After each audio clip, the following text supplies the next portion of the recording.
Hello everybody, I'm Santosh Panu and you are learning English with me, okay? So without wasting your precious time, let's get started, okay?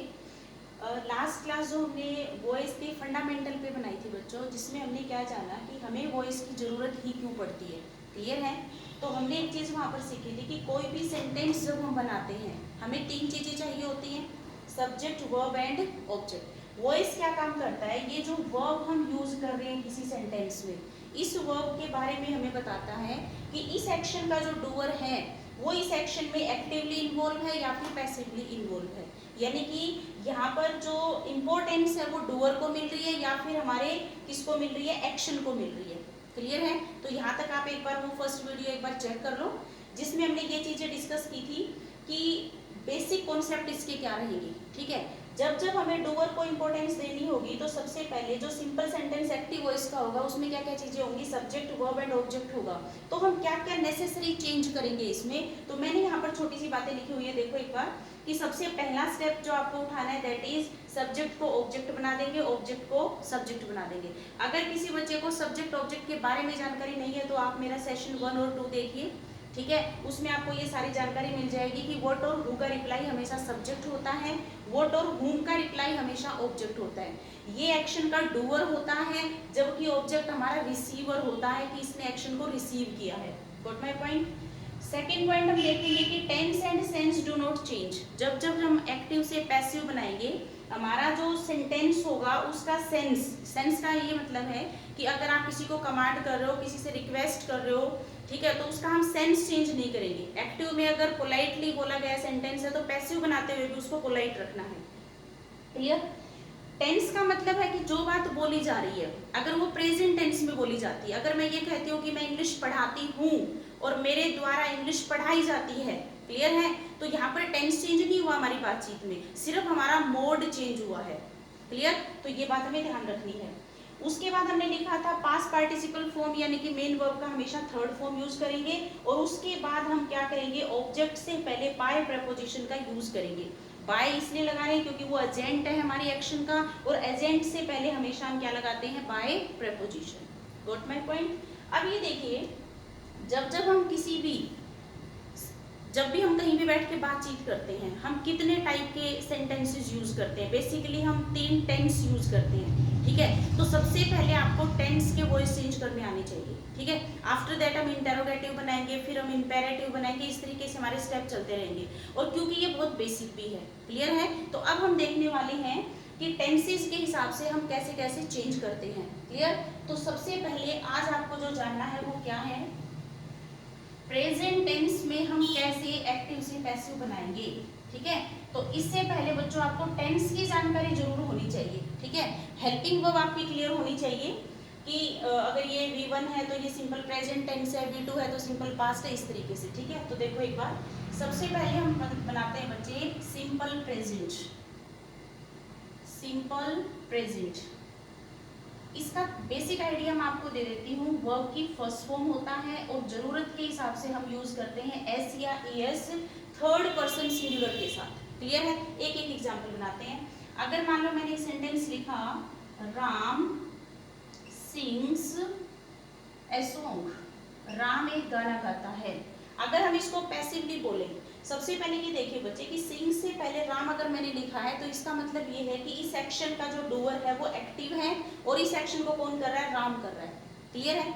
अगर हम इसको change करेंगे तो वही 4 step हम apply करने वाले हैं। सबसे पहले हु सिंग्स ए सॉन्ग, ये हमारा सब्जेक्ट है, ये हमारी वर्ब है, और क्या गाता है, रिजल्ट क्या है उसके एक्शन का, ये हमारा ऑब्जेक्ट है।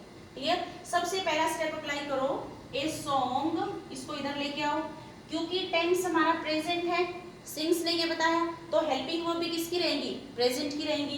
प्रेजेंट की हेल्पिंग वर्ब क्या होती है, इज एम आर, तो मुझे क्या लिखना पड़ेगा, a song is. Main verb का पास्ट पार्टिसिपल फॉर्म बनाओ थर्ड फॉर्म, तो ये बन जाएगा संग। A song is sung by Ram, और अब ये आपका बन चुका है पैसिव फॉर्मेट। ठीक है जी, हमने वही स्टेप अप्लाई की। अब अगर किसी बच्चे के माइंड में चल रहा हो कि हम एक्टिव से पैसिव की पहचान कैसे करेंगे किसी सेंटेंस को देख करके, तो एक सिंपल सा लॉजिक है बच्चों, जब जब आपको बी के किसी फॉर्म के बाद मेन वर्ब का थर्ड फॉर्म मिल जाए तो वो हमेशा पैसिव फॉर्मेट होते हैं। अब एक बात समझ लेते हैं बी के फॉर्म क्या क्या होते हैं। तो देखो बच्चों, आपको ये वर्ड, इन वर्ड्स के ऊपर काम करना है। इज, एम, आर, पास्ट में जाओगे वॉज, वर, उसके बाद हम बना लेते हैं बीन, और प्लस एक और वर्ड आप लिखेंगे बीइंग। ये बी के फॉर्म्स है सारे के सारे, ठीक है। अगर इनके जस्ट बाद आपको कहीं भी वर्ब का थर्ड फॉर्म मिल जाए तो आप समझ जाना बच्चों कि वो एक्टिव नहीं, वो पैसिव फॉर्मेट है। और ऐसा क्यों करना पड़ता है, एक बार देख लेते हैं। राम सिंह से सॉन्ग, इसका ये मतलब है कि सिंह की एक्शन को एक्टिवली कौन कर रहा है, राम कर रहा है।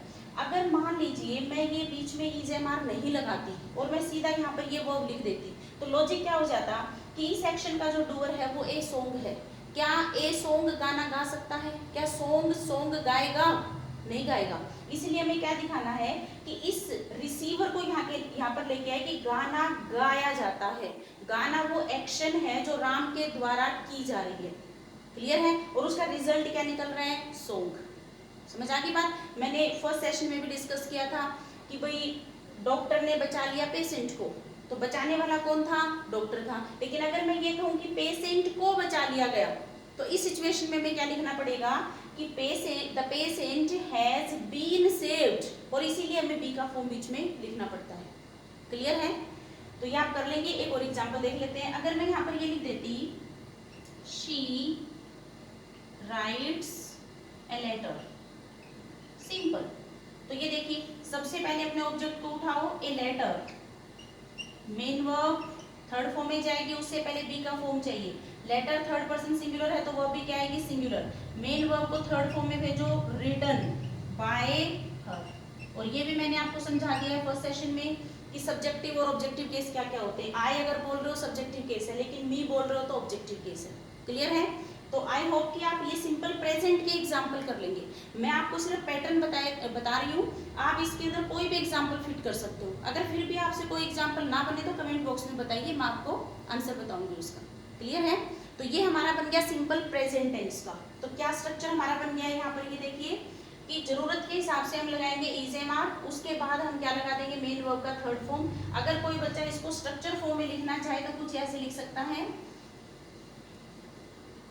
जब हम इसका पैसिव बनाएंगे तो सबसे पहले ऑब्जेक्ट का सब्जेक्ट बनाएंगे, plus is am are, plus main verb की थर्ड फॉर्म, प्लस बाय, और प्लस आपका बन जाएगा यहाँ पर ऑब्जेक्ट। ये स्ट्रक्चर यूज होगा जब आप एक्टिव से पैसिव बनाओगे, किसका, सिंपल प्रेजेंट टेंस का, क्लियर है। अब हम बात करते हैं सेकंड नंबर पे आते हैं, प्रेजेंट कॉन्टिन्यूअस।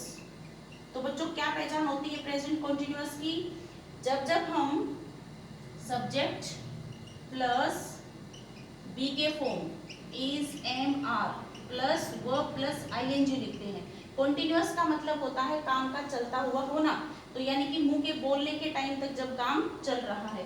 और अगर उसके बाद लिखा होगा ऑब्जेक्ट, तो ये हमारा स्ट्रक्चर होगा प्रेजेंट कॉन्टिन्यूअस टेंस का। जब हम इसको पैसिव में चेंज करेंगे तो कैसे करेंगे, चेक कर लेते हैं।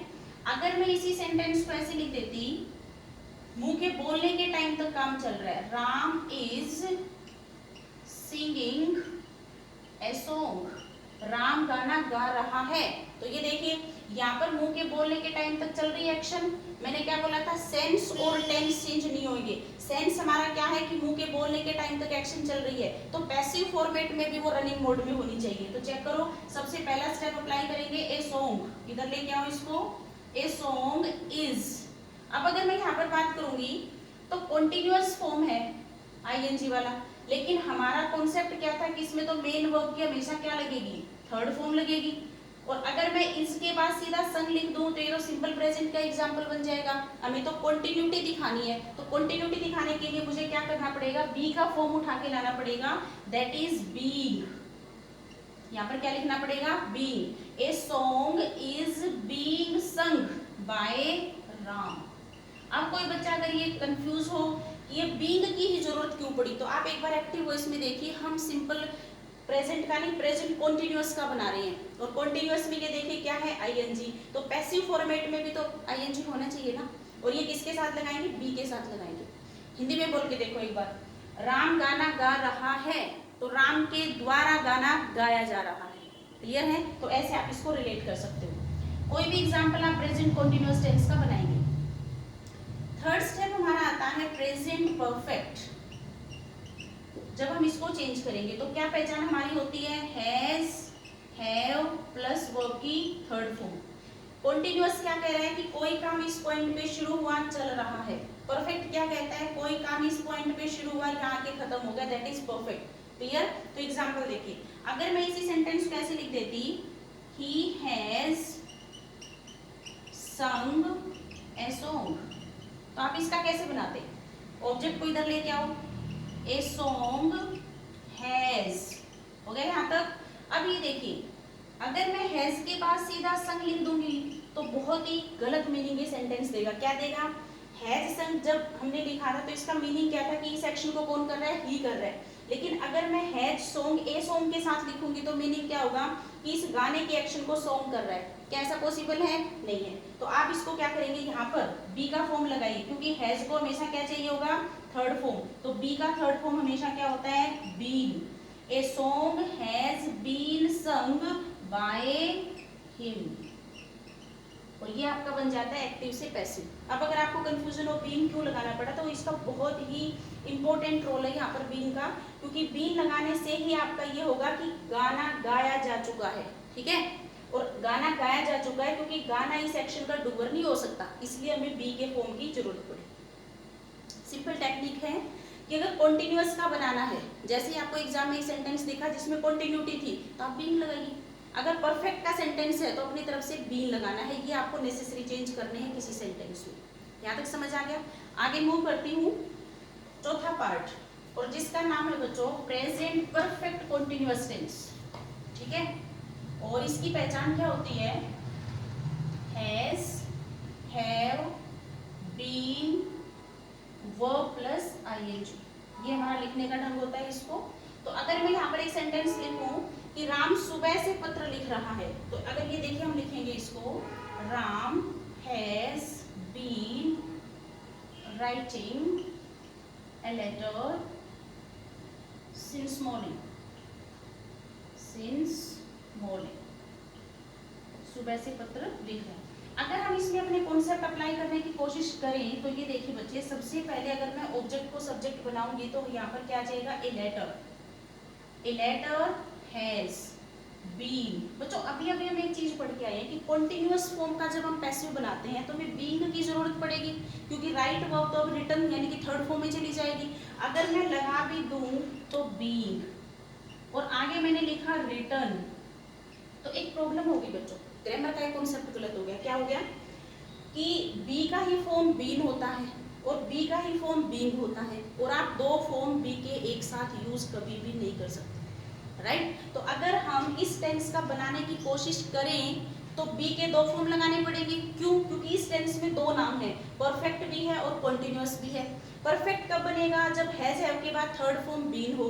कॉन्टिन्यूअस कब बनेगा, जब आप बीइंग लगाएंगे, और ऐसा करने से आपके सामने बी के दो फॉर्म यूज हो जाएंगे। इसलिए कभी भी इस टेंस का एक्टिव से पैसिव नहीं बनता। राइट? अगर मैं सीधा आपको ये कह देती कि बच्चों इस टेंस का नहीं बनता, आपके माइंड में बहुत सारे क्वेश्चंस आ जाते हैं। अब आपके सामने रीजन है कि बी के जहाँ भी दो फॉर्म यूज हो जाते हैं हम एक्टिव से पैसिव नहीं बना सकते। क्लियर है? तो प्रेजेंट टेंस में हमने क्या सीखा, प्रेजेंट टेंस में हमने सिर्फ फर्स्ट तीन पार्ट का हम बना पाए, सिंपल प्रेजेंट, प्रेजेंट कॉन्टिन्यूअस और present perfect. Present perfect continuous tense का हम नहीं बना सकते। यहाँ तक क्लियर है बच्चों? तो आप एक काम करेंगे, कोई भी सेंटेंस आप बना के देखिए। अगर मान लो मैंने एक सेंटेंस लिखा, शी mops the floor, तो आपको सीधा ना इस टेंस पे जाना है, प्रेजेंट टेंस है ये कि वह पोछा लगाती है, she mops the floor। अब आप सीधा जब जाओगे तो ये सब्जेक्ट, ये वर्ब, ये ऑब्जेक्ट, सीधा आप यहाँ पर जाओ, द फ्लोर। फ्लोर वो है जिसको मॉप किया जा रहा है, तो आपको क्या लिखना पड़ेगा, प्रेजेंट टेंस है इज, मेन वर्ब किस में जाएगी, थर्ड फॉर्म में, मोप्ड बाय हर। क्लियर? अगर ये कॉन्टिन्यूटी में होता बीइंग लगा देते, अगर ये परफेक्शन होता तो बीइंग लगा देते। तो एक बार आपको ये बेसिक स्टेप सीखने पड़ेंगे, क्योंकि जब अगर आप ये नहीं सीखोगे तो आपको इंटेरोगेटिव के बनाने नहीं आएंगे। क्लियर है? तो सबसे पहले ये था हमारा प्रेजेंट टेंस में हम कैसे वॉइस चेंज करते हैं एक्टिव से पैसिव। क्लियर है? बेसिक जितना स्ट्रॉन्ग होगा आगे की सारी बातें तभी समझ आएंगी। ठीक है जी, मैं आपको मिलूंगी नेक्स्ट सेशन में। Till then you take care.